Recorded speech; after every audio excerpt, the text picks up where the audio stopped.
नमस्कार, मी मंजिरी वाटवे. प्रुडंट मीडियाच्या पंचपक्वान्न या कार्यक्रमात सर्वांचं स्वागत करते. आज आपण 4 रेसिपी बघणार आहोत.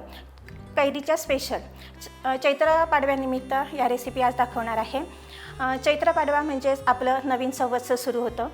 या दिवसापासून अक्षय तृतीयेपर्यंत परंपरागत असे हळदी कुंकू चैत्रगौरीनिमित्त साजरं केलं जातं आणि त्यासाठी ज्या स्पेशल पारंपरिक रेसिपीज या 2 आहेत, वाटली डाळ म्हणजे एक चटणीचा प्रकार आणि पन्ह जो एक सरबताचा प्रकार आहे, ते आज आपण बघणार आहोत. आणि त्याशिवाय 2 नवीन रेसिपी आहेत, जी एक कैरीची आमटी, ती सगळ्यांना माहीत नसेल असं मला वाटतंय, कारण ती माझ्या माहेरची आहे. आणि एक मुलांसाठी आवडीचा असा जाम प्रकार मी करणार आहे, म्हणजे कच्च्या आम जे चॉकलेट खातो त्याचाच एक प्रकार असा म्हणता येईल. तर तो चपातीसोबत देता येईल असं सर्वांचा विचार करून ह्या 4 रेसिपी आता आपण बघणार आहोत. त्या तुम्ही नक्की घरी करून ट्राय करून बघायच्या आणि आम्हाला कमेंट्स करून सांगायच्या. गुढीपाडवा म्हणजेच उन्हाळ्याची सुरुवात, ग्रीष्म ऋतूत जो येणारा पहिला दिवस आणि सगळीकडे वातावरण गरमीने उकाडा असह्य झालेला असतो आणि यावेळी आपण पाणी पाणी असं म्हणत असतो. जीवाची काळजी होत असते आणि फक्त पाणी पिऊन आपली तहान भागणे, एक घसा कोरडा होतो. त्यावेळी जर व्हिटॅमिन सी जे आपण सगळीकडे आता बघतो, तर ते आपल्याला निसर्ग अशा अनेक फळातून देत असतो. द्राक्ष असतील, जांभूळ असतील. तर एक कैरी हा जो प्रकार आहे, जे आंब्याचं सीझन सुरू झाल्यानंतर प्रथम जे आपल्याला कच्चा आंबा म्हणून जो मिळतो, तर काही फळं जी असतात ती आंबा होईपर्यंत तशी टिकून राहत नाही झाडावर, ती पडतात खाली, वाऱ्याने असेल किंवा कसंही असेल. तर त्या कैरीचा उपयोग आपण अशा अनेक पदार्थात करू शकतो. तर आज आपण त्या रेसिपी तशाच बघणार आहोत. म्हणजे निसर्ग आपल्याला जे जे पदार्थ देतो त्याचा आपण कसा उपयोग करायचा हे प्रत्येक गृहिणीला माहीत असतं आणि ते माझ्यापर्यंत पोचले माझ्या आजीकडून, आईकडून. तर आज आपण त्या रेसिपीज बघूया. चैत्रगौरीचं हळदी कुंकू म्हणजे बऱ्याच जणांना माहिती नसेल, तर एक त्याची थोडीशी माहिती. संक्रांतीला जसं आपण हळदी कुंकू करतो आणि एक वाण म्हणून देतो, तसं चैत्र महिन्यात गुढीपाडव्यापासून अक्षय तृतीयेपर्यंत साधारण 1 महिना हळदी कुंकू केलं जातं. आणि याच महिन्यात गावात शेण सारून अंगणात चैत्रांगण म्हणून घातलं जातं. त्या चैत्रांगणात अनेक प्रतीकं असतात. सूर्यप्रतिमा असते, चंद्र असतो, देवीची पालखी असते, डमरू असतात, कंगवा असतो, फणी असतो. म्हणजे एक आपल्या रोजच्या दैनंदिन वापरात जे आपण प्रतीकं म्हणून वापरतो, तर ती चैत्रांगणात काढली जातात. आणि त्या पाठीमागे असं असतं की आपली संस्कृती आहे ती पुढच्या पिढीला कळावी, ह्यासाठी घरातली म्हणजे जिची कलाकुसर चांगली असेल, एखादीला रांगोळी काढता येते, एखादीला छानसं जेवण करता येतं, तर सगळ्यांनी मिळून हा जो पूर्वी घरी एकत्र कुटुंब पद्धती असायची, तर तिला वाव मिळावा ह्यासाठी असले आपले हे सण समारंभ आहेत. तर हे चैत्रगौरीचं हळदी कुंकू. तर ह्या हळदी कुंकाला मुख्य म्हणजे आहे पन्ह आणि आंब्याची वाटली डाळ. आणि त्याचबरोबर आपल्याकडे आपल्या बागात जे फळ असेल ते एक जसं आपण संक्रांतीला काही वाण देतो, तर ही फळं जी आहेत ती एका दोनात घालून दिली जातात. एवढं साधं सोपं पण आपली परंपरा जपणारं असं हे हळदी कुंकू. ते प्रत्येकानं करावं. आणि त्याच्यातून असं आहे की आपल्या बागात झालेलं फळ जे असेल, जो आनंद आपण म्हणतो सगळ्यांना दिल्यावर वाढतो, तसंच ते फळ सगळ्यांना वाटता यावं, त्यानिमित्ताने सगळ्यांनी एकत्र यावं आणि महिलांना बाहेर पडायची संधी मिळावी, यासाठी हे हळदी कुंकाचं निमित्त असतं. तर असं हे संक्रांतीसारखंच हळदी कुंकू आहे आणि त्यानिमित्त केली जाते ह्या 4 पदार्थ. तर आपण आता ते पाहूया.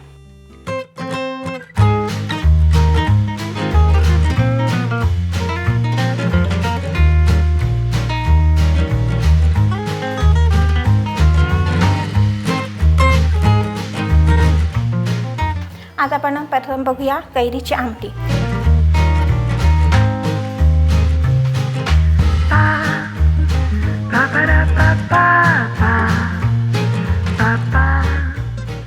आणि त्यासाठी लागणारं साहित्य आहे कैरीच्या फोडी. कैरी तासून साल काढून बारीक अशा उभ्या फोडी करायच्या आहेत. ओली मिरची, खोबरं, ओलं खोबरं, थोडेसे धने, मीठ, गूळ आणि तेल फोडणीसाठी. आणि फोडणीसाठी लागणारं साहित्य त्यात आहे हळद, मोहरी आणि हिंग. तर आता आपण रेसिपीला सुरुवात करूया. आता आपण फोडणीची तयारी करूया. गॅस कढई ठेवलेली आहे. तेल घालूया.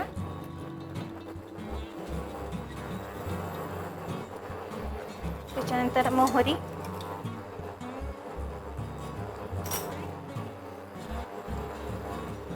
जराशी हळद,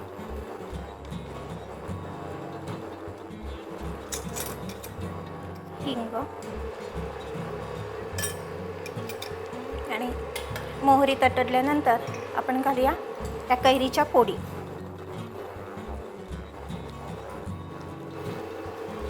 त्या जराशा परतून घेऊया, म्हणजे कैरीचा आंबटपणा आहे तो जरासा कमी होईल आणि फोडी शिजायला वेळ लागणार नाही.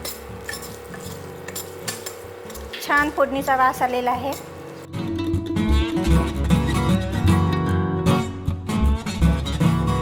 आता घालूया थोडंसं पाणी.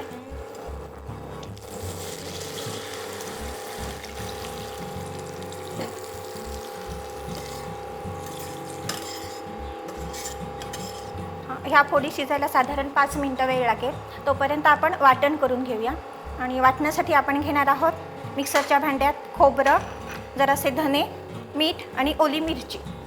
तर आपण वाटण करून घेऊया. हे मिक्सरमधून वाटून आणलेलं वाटण आहे. तर आपण आता ते याच्यात घालूया.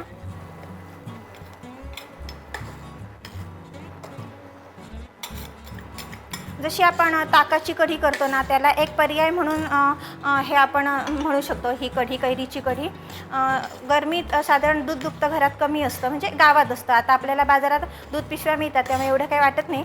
तर त्यावेळी गावात ही कढी केली जायची की ताक सगळ्यांना पुरावं आणि भाताबरोबर खायला काहीतरी एक वेगळा पर्याय असावा म्हणून.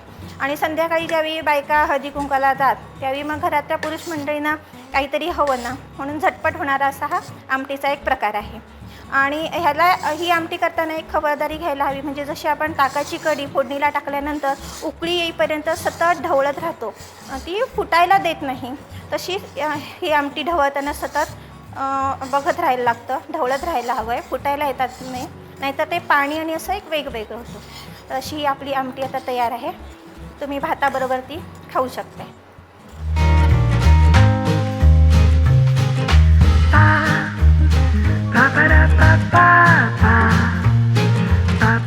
कैरीची आमटी झालेली आहे. आणि आता आपण बघणार आहोत एक जाम, कैरीचा जाम, जो कच्च्या आमसारखाच लागतो, पण कच्च्या आम हे चॉकलेट आहे आणि आपण चपातीबरोबर खाता येईल असा एक जाम बघणार आहोत.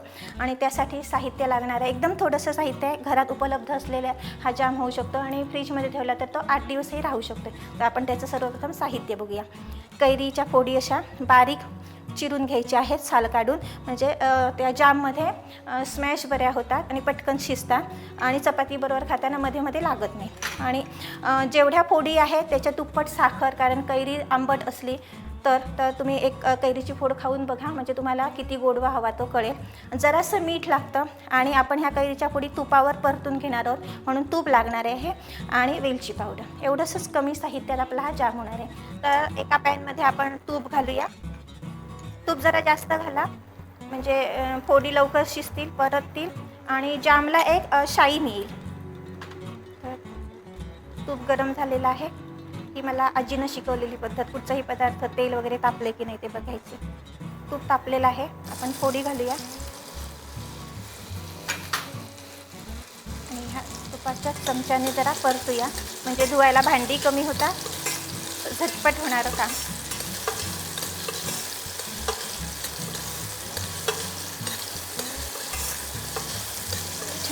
छान फोडी परतल्या गेलेल्या आहेत, तुपाचा वास पसरला आहे. आपण आता त्याच्यात थोडंसं पाणी घालूया.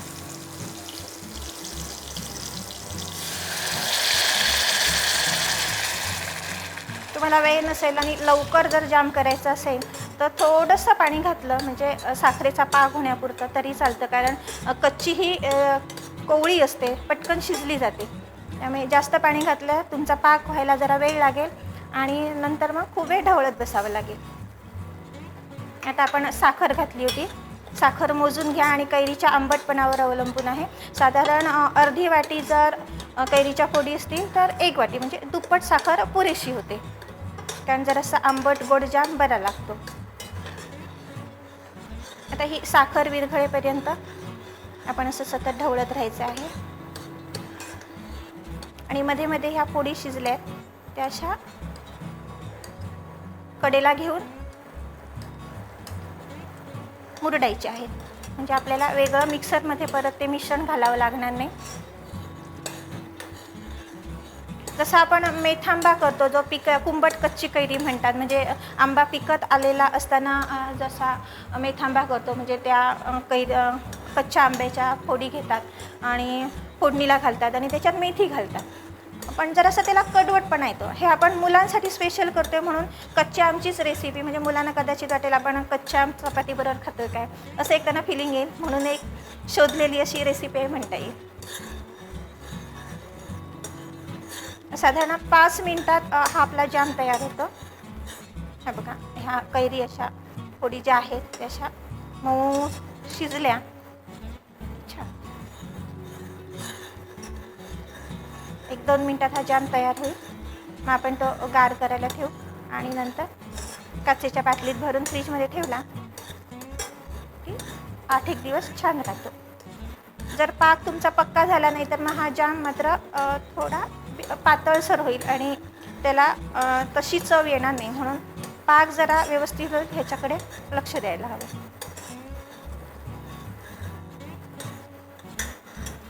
एक 2 मिनिटात आपला आता जाम होईल. मग आपण त्याच्यात वेलची पावडर घालूया.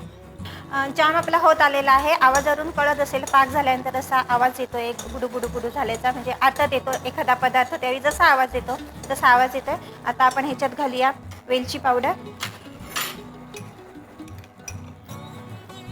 थोडंसं जायफळही घालू शकता पूड करून. आणि आता आपला जाम तयार आहे. फक्त तो थंड झाल्यावर खायचा आहे.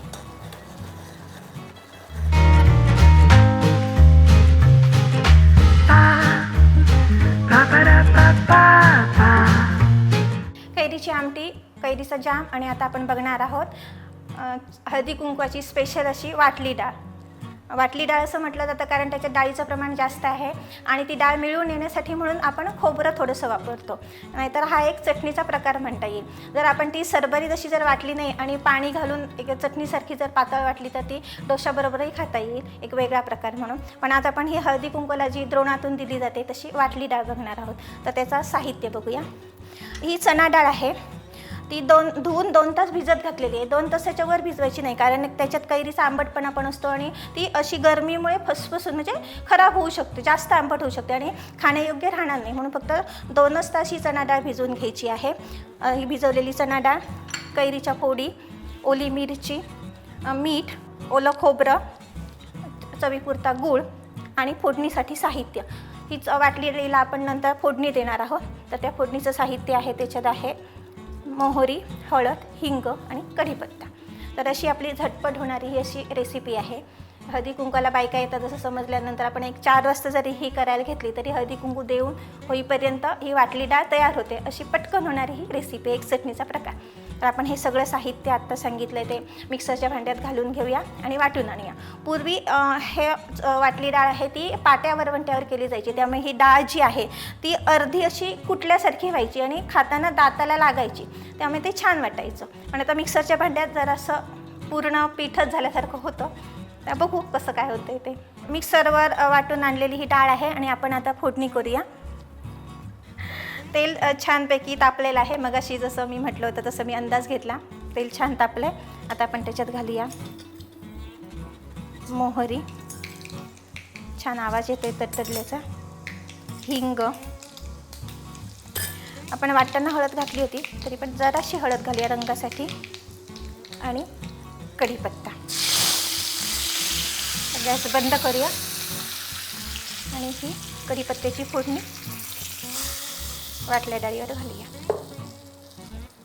आपण फोडणी घातली आहे आणि आता ती फोडणी छान वाटल्या डाळीला मिसळून घेऊया. कढीपत्ता, तेल असं सगळं एकजीव झालेलं आहे आणि ही आपली आहे वाटली डाळ.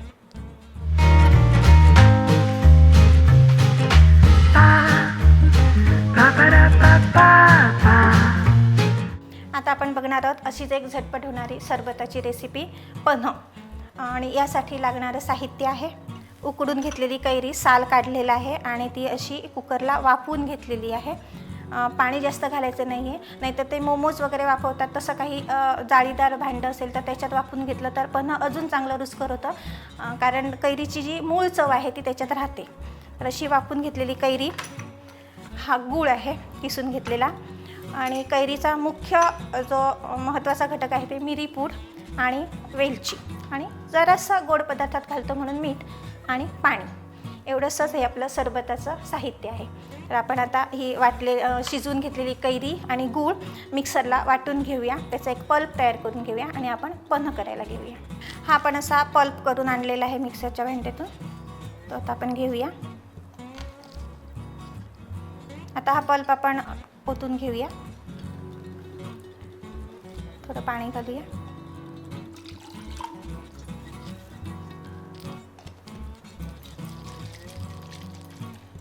कुठचाही जिन्नस फुकट जाऊ नये म्हणून असं आपण करून घेतो. तर ते मिक्सरच्या भांड्यात राहिलेला पल्प पण घेतला आहे ओतून. आणि साधारण अर्धी वाटी जर पल्प असेल तर त्याच्या 1.5 पट किंवा 2 पट पाणी घालायचं, म्हणजे सरबत छान होतं. छान ढवळायचं. ह्या सरबताचा आणि एक वैशिष्ट्य म्हणजे आता आपण बाहेर उन्हातून आलो किंवा घरी पाहुणे आले तर आपण कोल्ड्रिंक देतो, चहा विचारतो, कॉफी विचारतो.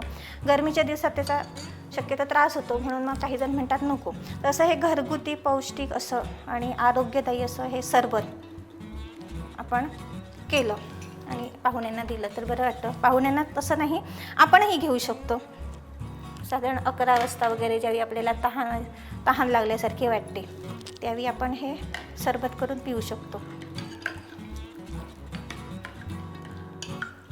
तर हे पन्ह्याचं जे सरबत आहे ते आवळ्याचं सरबत घेतो, कोकम सरबत घेतो, तसंच हे पन्हही म्हणून देता येऊ शकतं. आणि हा जो हे पल्प केलेला आहे तो फ्रीजमध्ये 8 दिवस राहतो. म्हणजे पटकन कोणतरी आलं तर आपण फ्रीजमधून पल्प काढला आणि मोजून घेतला, अंदाजानेही करू शकतो. आणि तसं सरबत करून जर दिलं तर ठीक आहे. आणि फ्रीजमधलंही पाणी वापरायचं नसेल तर माठातलं पाणी सध्या वापरलं तर ते आरोग्यालाही चांगलं असतं आणि पन्हही त्याच्यातलं अजून रुचकर लागतं. तर अशी आपली पन्ह्याची रेसिपी तयार आहे. तुम्ही सगळ्यांनी नक्की घरी करून बघा. आणि आजचा उन्हाळा ह्या वर्षीचा उन्हाळा आहे तो अशा घरगुती सरबतांसोबत एन्जॉय करा.